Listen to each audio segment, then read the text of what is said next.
Hey guys, welcome to my channel Roy official 143। তোমরা সবাই কেমন আছো? আশা করি তোমরা অনেক ভালো আছো, আর আমিও অনেক ভালো আছি।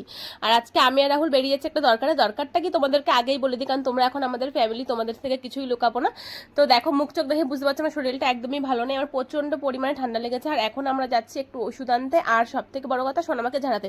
দেখো, ডাক্তার দেখানোর পাশাপাশি কিন্তু বাচ্চাদের ঝাড়াতেও হয়, এটা আমি বড়দের থেকে শুনেছি যে বাচ্চাদের খালি নজর লাগে, তাই জন্য ওকে একটু ঝাড়াতে গেলাম। কিন্তু বাড়িতেও কিন্তু ঝাড়ানো যায়, পান শস্য অনেক কিছুতে ঝাড়াই, সেটা আমি অত ভালো পারি না, ওই জন্য ওকে ঝাড়াতে যাচ্ছি। আর ওকে নিয়ে যাচ্ছে না, যেহেতু মঙ্গলবার, ওই জন্য ওকে রেখে যাচ্ছি। আমি আর রাহুল দুজন মিলে আর ওখানে গিয়ে কিন্তু নাম বললেই ঝাড়িয়ে দেয়। তারপর দেখো ঝাড়ানো হয়ে গেছে, আমরা রাস্তা থেকে এখানে একটা ফুচকার দোকানের সামনে দাঁড়িয়েছি, আর আমি এখানে 10 টাকার ফুচকা খেয়ে নিয়েছিলাম, যেহেতু মুখটা আমার একদমই ভালো লাগছিল না, কিন্তু কিছু খেতে ইচ্ছা করছিল না, ওই জন্য রাহুল বলেছে তাহলে 10 টাকার ফুচকা খেয়ে নাও।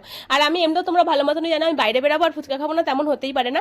আর এখান থেকে আমরা ফুচকা খেয়ে তারপর বাড়ির দিকে চলে আসছিলাম। আর এখানে দেখো একটুর জন্য একটা অ্যাক্সিডেন্ট হয়নি, তো ওদের মধ্যে কোনো ঝামেলা হয়নি, দুজনেই বুঝে গেছিলো যে হয়তো ভুলবশত হতেই পারে। সেটা অনেক জায়গায় আমি দেখেছি অ্যাক্সিডেন্ট মানে যার কারণেই হোক না কেন বিশাল ঝামেলা মারামারি হয়, তো এখানে দেখলাম সেরকম কিছুই হলো না। আর এখান থেকে আমার গলার ভাঁজটা শুনে হয়তো বুঝতে পারছো আমার কিরকম ঠান্ডা লেগেছে, গলার ভাঁজটা একটু স্কিপ করে যাও তোমরা। আর এখান থেকে দেখো কি সুন্দর করে সাজিয়েছে, এইটা হয়তো কোনো ভাড়া ছিল, বিয়ে বাড়ির হয়তো ভাড়াটা ছিল। আমি আবার রাহুলকে ইয়ার্কি মেরে বলছিলাম চলো ভেতরে গিয়ে খেয়ে আসি। আর এখান থেকে আমরা ফুচকা খেয়ে তারপর বাড়ির দিকে চলে আসছিলাম। আর আসার পথে দেখো রাহুল এখানে ওষুধের দোকান দাঁড়িয়েছে, কারণ আমার এতটাই ঠান্ডা লেগেছে, তাই জন্য বললো একটা ওষুধ নিয়ে নিই। আর এখানে আমি তোমরা জানো এখানে আমি যখন দাঁড়িয়েছিলাম অনেকক্ষণই দাঁড়িয়েছিলাম, কারণ ওষুধ যে দেবে সে ছিল না ভেতরে। দেখছি একটা মোটা করে মহিলা আসতে, প্রচুর মোটা, মানে আমি ওনাকে দেখে আমার কষ্ট হচ্ছিল হাসি পাওয়ার থেকে বেশি। আর তারপরে এখান থেকে ওষুধ নিয়ে আমরা একটা মুদিখানা দোকান চলে এসেছি, এখানে আমাদের সংসারে কয়েকটা জিনিস নেওয়ার দরকার ছিল, সেগুলো নিয়েছি। আর সোনামার জন্য এখান থেকে একটা ফুটি নিয়ে নিয়েছি। ও কিন্তু এখন অনেকে ছোট, ফুটি মুটি এগুলো কিছু খেতে দিই না ওকে, তারপরেও একটু নিয়ে গেলাম। ও তো আর খাবে না, একটুখানি ও খেলবে ওটা নিয়ে, তারপর রাহুল আর আমি খেয়ে নেবো। আর এখানে কি হইছে বাবা বাবা বাবা,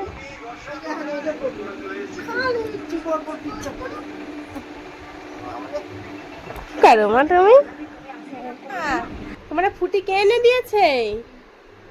হ্যাঁ, ওইখানে দিয়ে খেতে হয়?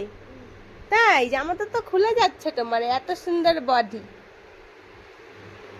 খাও ফুটি খাও, একটু ফুটিটা তাড়াতাড়ি খাও, তাড়াতাড়ি খাও, পালাচ্ছ কেন? কেউ খাবে না, কেউ খাবে না। দাও, ওকে দাও, ওকে দাও, ব্যাস, ফুটিটাকে নিয়ে পালিয়ে গেল। একটু দাও, একটু দাও, জামাটা ঠিক করে দাও তো, খুলে যায় খালি।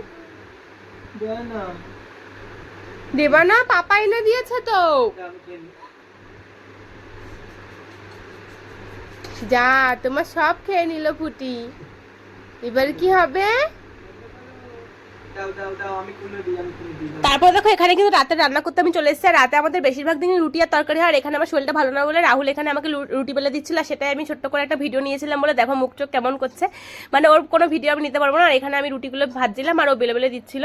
ও কিন্তু আমাকে অনেক কাজে হেল্প করে দেয়, যখন আমার শরীরটা খারাপ থাকে তখনই করে দেয়, এমনি সময় কিন্তু করে দেয়। আর এখানে দেখো ও কি জানি একটা বানাচ্ছে, প্রথমে আমি বুঝতে পারিনি কি বানিয়েছে, পরে আমি দেখলাম কি বানিয়েছে। যারা এখনো আমার ইউটিউব চ্যানেলটা সাবস্ক্রাইব করো তাড়াতাড়ি সাবস্ক্রাইব করে দাও। যারা পেজ থেকে ভিডিওটা দেখছো তারা প্লিজ পেজটাকে ফলো করতে কিন্তু একদমই ভুলবে না। যারা এখনো আমার ইনস্টাগ্রাম আইডিটা ফলো করেন তাড়াতাড়ি গিয়ে ফলো করে আসো, রাই মল্লিক 143 দিয়ে আছে। আর আমি কিন্তু লিঙ্ক দেওয়াই আছে, আর তোমরা দেখেই নিয়েছো নিশ্চয়ই রাহুল কি লিখেছে। আর ভিডিওটা ভালো লাগলে একটা লাইক করে দিও, এটাই রাহুল বোঝাতে চেয়েছিল। আজকের ভিডিওটা এখানে, ভিডিওটা কেমন লাগলো তোমরা কমেন্ট করে জানাতে কিন্তু একদমই ভুলবে না। আমরা কিন্তু লাইক আর শেয়ার অনেক কিছু করেছিলাম।